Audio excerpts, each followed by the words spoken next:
ধন্যবাদ ধন্যবাদ আমাৰ টেকটো লৈ যাবলৈ মই অনুৰোধ জনালোঁ আৰু ঋতুপৰ্ণ দাসক 1 মিনিটৰ এটা মানে আমি শুভেচ্ছা দিয়াৰ অৰ্থত তেখেতে কি কয় বয়সটো বাৰু ক'ব নালাগে ক'বলৈ অনুৰোধ জনাওঁ থাকিবা বাইদেউসকল থাকক বাইদেউ ৰাজহুৱা বাৰ্থডে ছাৰৰ প্ৰথম ছাৰৰ অনুভৱ খুব ভাল হ'ব এইটো ছাৰে কি কৰিবা এতিয়া প্ৰথমে মই ধন্যবাদ জনাইছোঁ সকলোকে মোৰ মাতটো অকণমান ভাঙি আছে আজি কিছুদিন আগতে অসুস্থতাৰ পৰা উঠিছোঁ মই যি নহওক এই ফ্ৰেছাৰ্ছখন 5 তাৰিখে হোৱা কথা আছিল আমি 5 তাৰিখ বুলি আলোচনা কৰিয়ে সকলো কাম আগবঢ়াইছিলোঁ আৰু শেষ মুহূৰ্তত 5 তাৰিখে আমাৰ অধ্যক্ষ মহোদয়ৰ এটা এৰাব নোৱাৰা ব্যস্ততাৰ কাৰণে তেখেত আউট অফ আছাম হ'ব কিবা এটা অনুষ্ঠানৰ কাৰণে তেখেত বাহিৰলৈ যাব গোৱালিয়ৰ যাব আৰু সেইকাৰণে চিন্তা কৰি শেষত দিনটো 4 তাৰিখ ধাৰ্য কৰা হ'ল মোৰে চাগে ভাগ্য আছিল আজি এনেকুৱা এটা অনুষ্ঠানত মোৰ জন্মদিন পালন কৰাৰ বাবে মই ছাত্ৰ ছাত্ৰীসকলক ছাত্ৰ একতা সভাক মোৰ সহকৰ্মী সতীৰ্থ সকলোকে ধন্যবাদ জ্ঞাপন কৰিছোঁ আৰু মই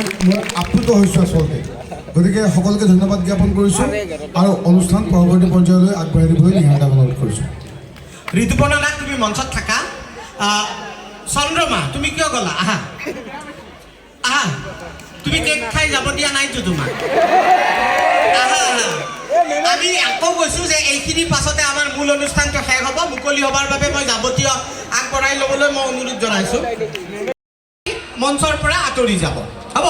বা 2 ৰাউণ্ড ইজ এ মাষ্ট হ'ব আৰু পুৰস্কাৰ আছে দেই ফাৰ্ষ্ট ইয়াতো ফাৰ্ষ্ট প্ৰাইজ আছে হয় প্ৰাইজ কি হয় পাছৰ কথা লিপষ্টিকৰ পৰা ক্লিপলৈ হ'ব পাৰে যিকোনো বিকি ইউ জাষ্ট ষ্টাৰ্ট কিবা কি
ঋতুপৰ্ণ দাস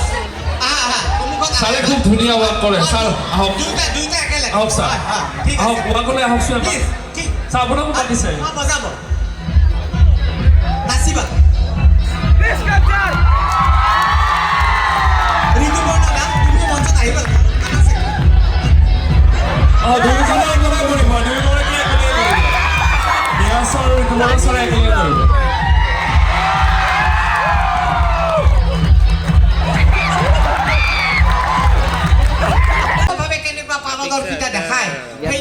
বিচাৰকসকলে লক্ষ্য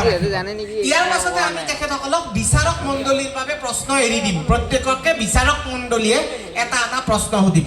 গতিকে মই আমাৰ সহায়কাৰী বিকিক সেই গ্ৰুপ ডান্সৰ গানটো শুনাবলৈ অনুৰোধ জনালোঁ এয়া আমাৰ কৃষ্টিৰ লগত জড়িত এটা গান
তেওঁলোকৰ নাচটো